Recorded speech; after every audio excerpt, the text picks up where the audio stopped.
ಅಪ್ಪಟ ಕನ್ನಡಿಗ ಐಎಎಸ್ ಅಧಿಕಾರಿ ದಿವಂಗತ ಮಹಂತೇಶ್ ಬೀಳಗಿ ಪುತ್ರಿಗೆ ಸರ್ಕಾರಿ ನೌಕರಿ ಸಚಿವ ಸಂಪುಟದ ಮಹತ್ವದ ತೀರ್ಮಾನವೇನು? ದಕ್ಷ ಜನಸ್ನೇಹಿ ಆಡಳಿತಕ್ಕೆ ಹೆಸರಾಗಿದ್ದ ದಿವಂಗತ ಐಎಎಸ್ ಅಧಿಕಾರಿ ಮಹಂತೇಶ್ ಬೀಳಗಿ ಪುತ್ರಿ ಚೈತನ್ಯಗೆ ರಾಜ್ಯ ಸರ್ಕಾರ ಅನುಕಂಪದ ಆಧಾರದ ಮೇಲೆ ಸರ್ಕಾರಿ ನೌಕರಿಯನ್ನ ನೀಡೋದಿಕ್ಕೆ ನಿರ್ಧಾರವನ್ನ ಮಾಡಿದೆ. ಈ ಪ್ರಕರಣವನ್ನ ವಿಶೇಷ ಪ್ರಕರಣವೆಂದು ಪರಿಗಣಿಸಿ ವಿದ್ಯಾರ್ಥಿಗೆ ಅನುಗುಣವಾಗಿ ಸಚಿವಾಲಯ ಸೇವೆಗೆ ನೇಮಕ ಮಾಡಲಾಗುತ್ತದೆ. ದಕ್ಷ ಹಾಗೂ ಜನಸ್ನೇಹಿ ಆಡಳಿತಕ್ಕೆ ಹೆಸರಾಗಿದ್ದ ದಿವಂಗತ ಐಎಎಸ್ ಅಧಿಕಾರಿ ಮಹಂತೇಶ್ ಬೀಳಗಿ ಅವರ ಕುಟುಂಬಕ್ಕೆ ರಾಜ್ಯ ಸರ್ಕಾರ ಆಸರೆಯಾಗಿದೆ. ಮಹಂತೇಶ್ ಅವರ ಪುತ್ರಿ ಚೈತನ್ಯ ಮಹಂತೇಶ್ ಬೀಳಗಿ ಅವರಿಗೆ ಸರ್ಕಾರಿ ನೌಕರಿಯನ್ನ ನೀಡೋದಕ್ಕೆ ರಾಜ್ಯ ಸಚಿವ ಸಂಪುಟ ಮಹತ್ವವಾದ ತೀರ್ಮಾನವನ್ನ ಕೈಗೊಂಡಿದೆ. ಈ ಪ್ರಕರಣವನ್ನ ಒಂದು ವಿಶೇಷ ಪ್ರಕರಣ ಅಂತ ಪರಿಗಣಿಸಿರುವ ಸರ್ಕಾರ ಕರ್ನಾಟಕ ಸರ್ಕಾರದ ಸಚಿವಾಲಯ ಸೇವೆಗೆ ಅನುಕಂಪದ ಆಧಾರದ ಮೇಲೆ ನೇಮಕ ಮಾಡೋದಕ್ಕೆ ಸಚಿವ ಸಂಪುಟದಲ್ಲಿ ಒಪ್ಪಿಗೆಯನ್ನ ಸೂಚಿಸಲಾಗಿದೆ.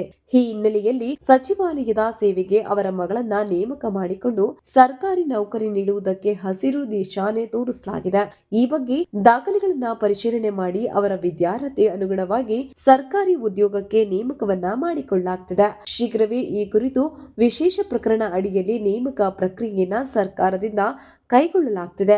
ಬಡತನದಿಂದ ಬಂದ ಐಎಎಸ್ ಶಿಖರದವರೆಗೆ ಬಾಗಲಕೋಟೆ ಜಿಲ್ಲೆಯ ಮುಧೋಳ ತಾಲೂಕಿನ ಬೀಳಗಿ ಗ್ರಾಮದವರಾದ ಮಹಂತೇಶ್ ಅವರು ಸಾಮಾನ್ಯ ಕೃಷಿಕ ಕುಟುಂಬದಿಂದ ಬಂದವರು. ಅವರ ತಾಯಿ ರೊಟ್ಟಿಯನ್ನ ಮಾರಾಟ ಮಾಡಿ ಮಕ್ಕಳನ್ನ ಸಾಕ್ತಾ ಇದ್ರು. ಇಂತಹ ಕಡು ಬಡತನದ ನಡುವೆಯೂ ಛಲ ಬಿಡದೆ ಓದಿದ ಇವರು ಕೆಎಎಸ್ ಅಧಿಕಾರಿಯಾಗಿ ವೃತ್ತಿ ಜೀವನವನ್ನ ಆರಂಭಿಸಿ ನಂತರ ಐಎಎಸ್ ಅಧಿಕಾರಿಯಾಗಿ ವೃತ್ತಿ ಜೀವನವನ್ನ ಆರಂಭಿಸಿದ್ರು.